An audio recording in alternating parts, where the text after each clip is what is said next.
بسم اللہ الرحمن الرحیم۔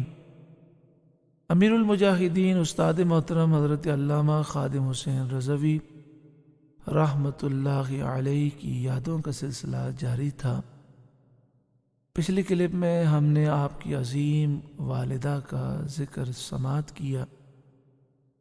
ذکر سن کر آنکھوں سے عقیدت مندوں کے آنسو جاری ہو جاتے ہیں کہ اللہ نے امیر المجاہدین کو کیسی عظیم ماں عطا فرمائی، اور ہم کتنے خوش نصیب ہیں کہ اللہ نے ایسا عظیم مجاہد ہمیں عطا فرمایا، اور اس عظیم مجاہد کے صدقے میں اللہ نے ہمیں عظیم تحریک عطا فرمائی۔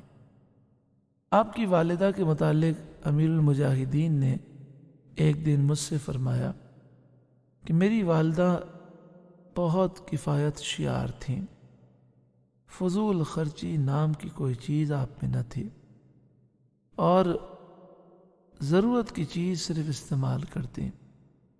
اگر کبھی ہم ٹیشو پیپر دیتے تو ٹیشو پیپر کے ایک کونے سے آپ کام لیتی اور اس پھر کونے کو کاٹ کر پھینک دیتی، باقی جو ٹیشو پیپر ہوتا اسے سنبھال کے رکھ دیتی کہ کسی کے کام آ جائے گا۔ ایک ٹیشو پیپر کا آدھا یا پونا حصہ بھی آپ ضائع کرنا پسند نہ کرتی۔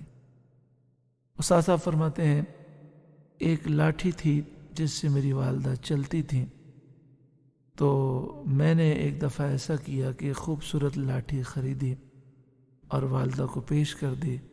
والدہ نے مجھے فرمایا بیٹا یہ لاٹھی جہاں سے خریدی ہے وہاں واپس کر دو۔ جب اس لاٹھی سے درخت کی ایک ٹہنی سے کام چل رہا ہے تو ہمیں کیوں پیسے خرچ کرنے ہیں، کسی غریب کو دے دو۔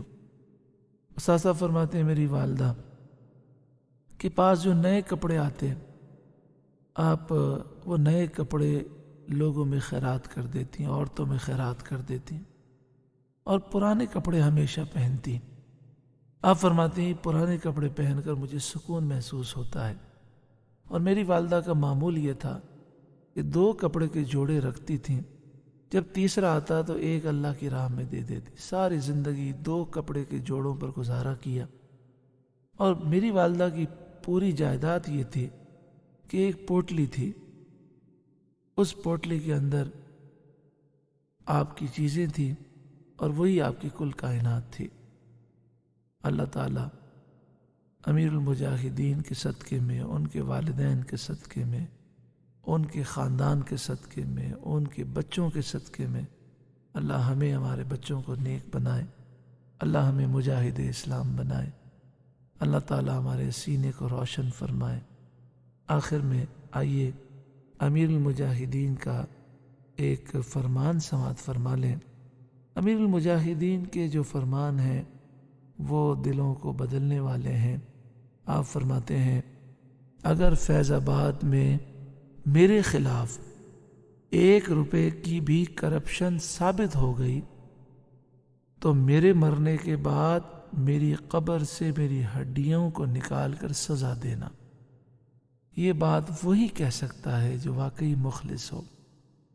آپ نے فرمایا فیض آباد کے دھرنے میں تم یہ الزام لگاتے ہو کہ میں نے کرپشن کی ہے، اگر میرے مرنے کے بعد بھی کرپشن ثابت ہو جائے تو میری ہڈیاں قبر سے نکال کر، یہ تو آپ نے عظیم میں فرمایا میرے جسم کو قبر سے نکال کے سزا دینا، یعنی تم قیامت تک کرپشن کو ثابت نہیں کر سکتے، کیونکہ ہم حضور کے غلام ہیں، ہم حضور صلی اللہ علیہ وسلم سے صلہ لیتے ہیں، ان سے انعام لیتے ہیں، ہمیں دنیاوی لوگوں سے کیا غرض۔